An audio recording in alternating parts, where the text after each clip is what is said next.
नाज़रीन गिरामी अस्सलामु अलैकुम वरहमतुल्लाहि वबरकातुह।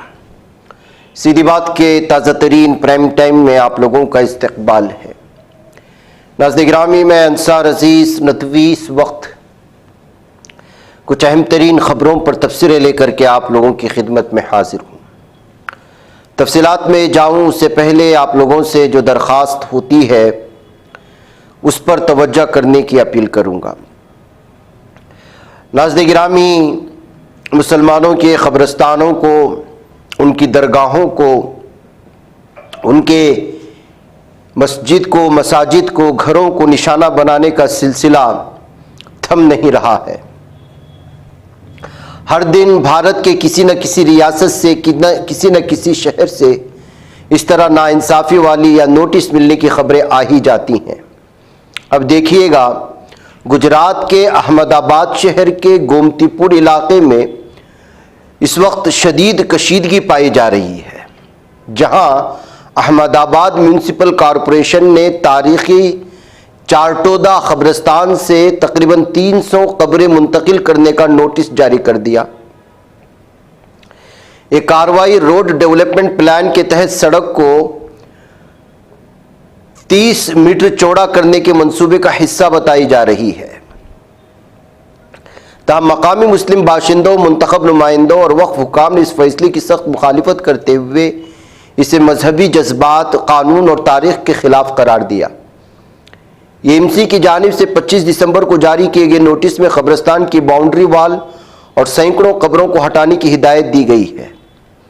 इस नोटिस के बाद इन खानदानों में शदीद खौफ और सदमा फैल गया है, जिनके अजीज़ व अकारिब दहाइयों से यहाँ मदफून हैं। चारटोदा कब्रिस्तान सिर्फ एक तदफीनी मकाम नहीं बल्कि मशरिक़ी अहमदाबाद के मुसलमानों की मजहबी और तारीख़ी शनाख्त की अलामत है। इस कब्रिस्तान के अंदर वाक़े दादी माई का रोज़ा एक कदीम दरगाह है। मकामी लोगों के मुताबिक 600 साल से ज़ायद पुरानी ये मज़ार है।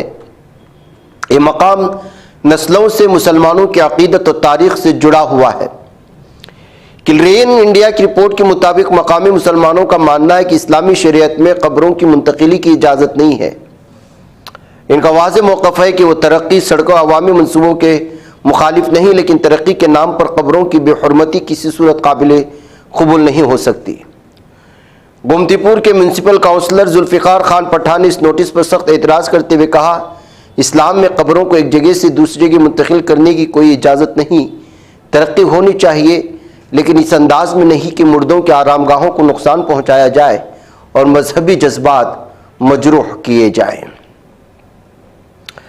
नाज़रीन गिरामी, एक तरफ ये सूरत हाल तो दूसरी जानिब मुसलमान अपनी शानदार तहजीब, शाइस्तगी और अपने तमाम कुछ वक़ार को दाव पर लगा रहे हैं शादियों के नाम पर और मुख्तलिफ़ किस्म के रस्म व रिवाज के नाम पर।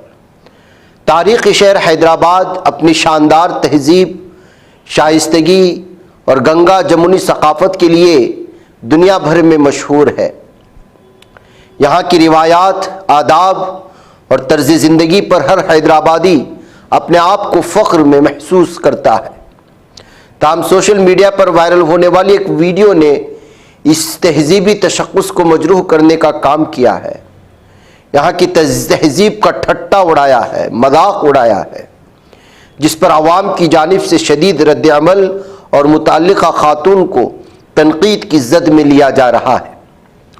TV9 की एक रिपोर्ट और वायरल वीडियो के मुताबिक हैदराबाद के गोलकुंडा हदूद में बीच सड़क शादी की बारात के दौरान ये खातून 2 चाकू हाथों में लेकर सड़क पर रक्स और ख़तरनाक हरकत स्टंट करती हुई नजर आ रही है।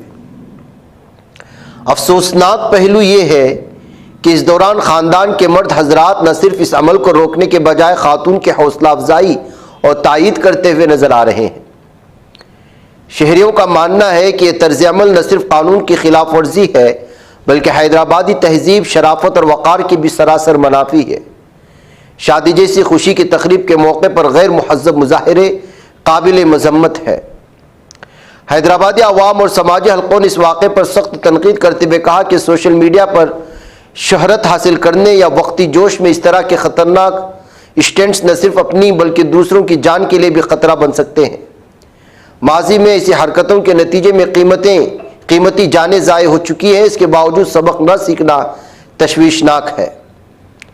शहरी सवाल करें कि क्या यही हैदराबादी तहजीब है? क्या हमारे आने वाली नस्लों को यही पैगाम दिया जा रहा है?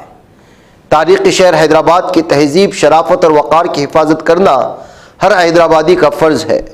शहर के बाज़मीर शहरों का कहना है कि हैदराबाद की शनाख्त उसकी मोहब्बत, शाइस्तगी और तहजीब से है और उसे किसी भी कीमत पर मजरू नहीं होने दिया जाना चाहिए।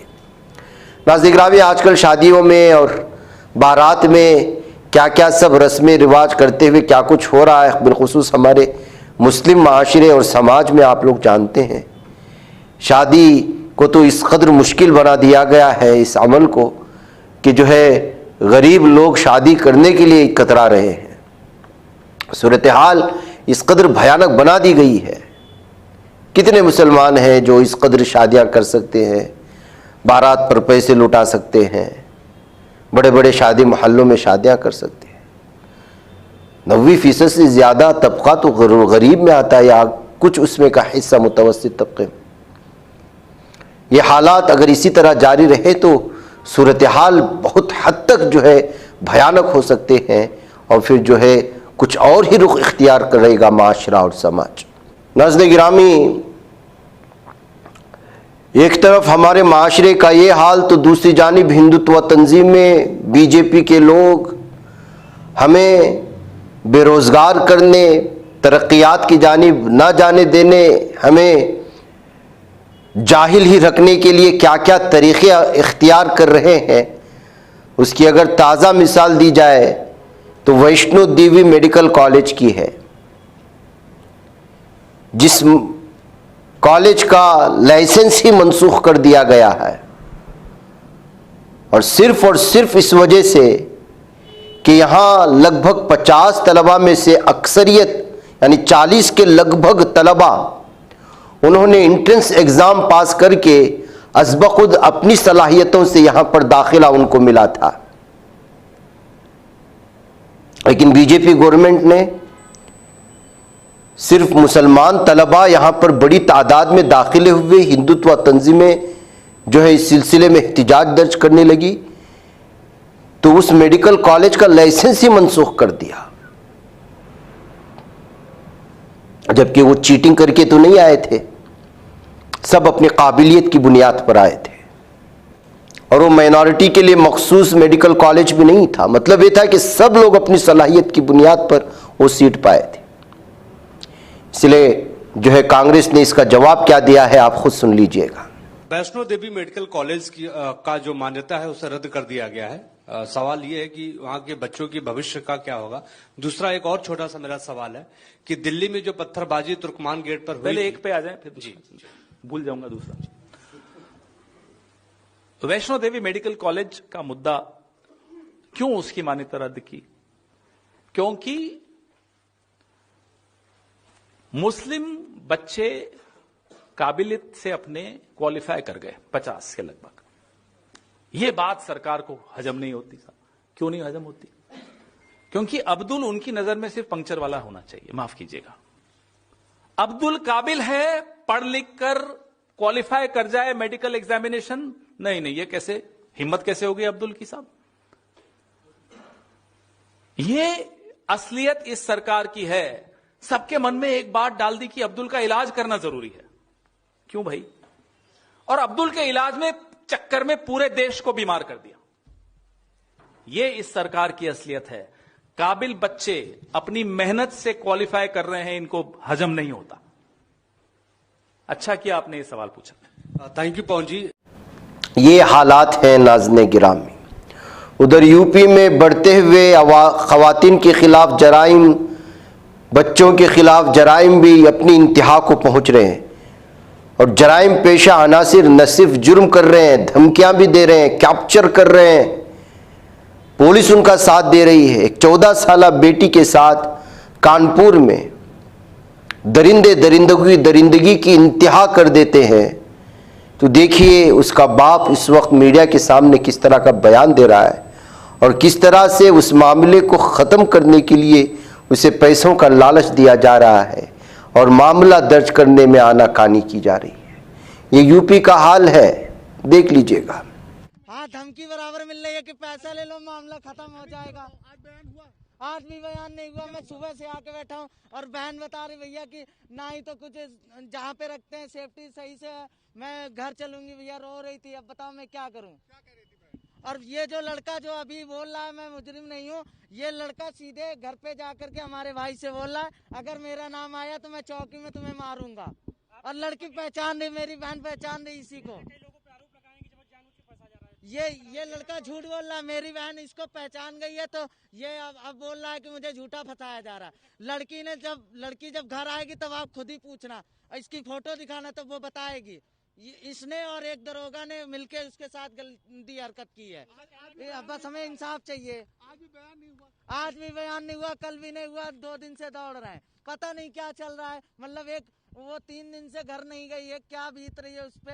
अब हमें वो रो के बता रही भैया हम घर चलेंगे, ना वो खा रही है ना सही से सो रही है। वो परेशानी की वजह से कह रही मुझे घर ले चलो भैया, ना ही ये घर भेज रहे हैं। क्या चल रहा है ये कानून सरकार बच्चियों के साथ। छोटी बच्ची है, मेरी बहन है, ना मेरी माँ है, ना मेरे बाप अपाहिज है, चल फिर पाते नहीं है। ये पता नहीं क्या कर रहे हैं, मुझे कुछ समझ में नहीं आ रहा है।